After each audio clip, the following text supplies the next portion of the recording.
La guerre civile du Nigeria, ou la guerre du Biafra comme on l'appelait plus tard, est une guerre civile et elle est provoquée par la sécession d'une des provinces du Nigeria, le Biafra, qui veut devenir un État indépendant.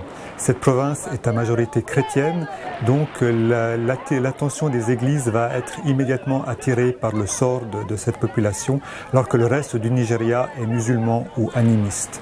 C'est aussi une guerre absolument terrible qui va durer de 1967 à 1970, où les premières victimes vont être des victimes civiles, et parmi les victimes civiles, c'est surtout les enfants qui vont souffrir le plus du conflit.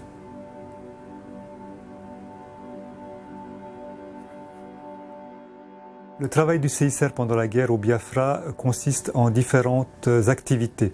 Tout d'abord, le CICR, selon son mandat, va protéger et visiter les victimes de la guerre, à commencer par les prisonniers de guerre, mais également des populations civiles. Mais c'est surtout la grande opération de secours et d'assistance du CICR au Biafra qui marque les esprits, puisque le CICR se lance dans une opération gigantesque, la plus importante depuis la Seconde Guerre mondiale, de distribution de nourriture.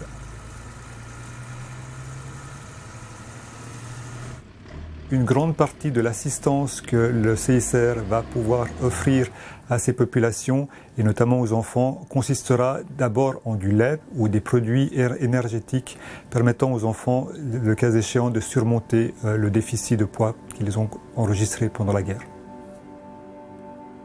Le CICR se trouve confronté à différents défis. Le premier est celui de la gestion d'une opération absolument gigantesque, que ce soit en termes de collaborateurs, mais également en termes de secours envoyés, avec la logistique qui va bien évidemment avec, puisque le CICR va utiliser une flotte d'avions pour pouvoir faire ces distributions de nourriture au Biafra. Le second défi, c'est le regard que l'on va porter sur les activités du CICR dans une guerre où, pour la première fois, les victimes apparaissent à la télévision et où elles sont instrumentalisées par les deux parties. Les églises, en effet, et notamment les églises nordiques, sont très présentes et vont elles aussi participer au pont aérien qui vient apporter des secours au Biafra. Il va y avoir même à un moment une confusion entre les deux acteurs. Si le CICR, lui, respecte des règles et notamment attend et obtient l'autorisation des parties pour pouvoir délivrer son assistance, les églises, elles, vont contourner ces règles et faire notamment des vols de nuit qui seront complètement interdits au CICR. Dans ces conditions-là, le CICR, à un moment, va être également pris comme cible par les autorités et un de ses avions sera abattu, ce qui mettra fin à son pont aérien.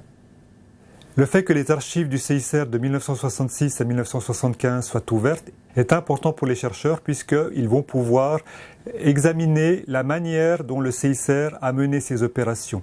Ces archives se composent de la correspondance que le CICR a envoyée à ses représentations sur le terrain. Il y a également toute la correspondance que le CICR a envoyée ou reçue des États.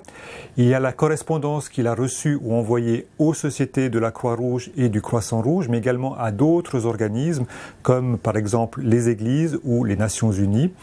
Et il y a également toutes les prises de décision du CICR à propos de ce conflit que l'on retrouve dans les procès-verbaux du comité ou d'autres instances dirigeantes du CICR.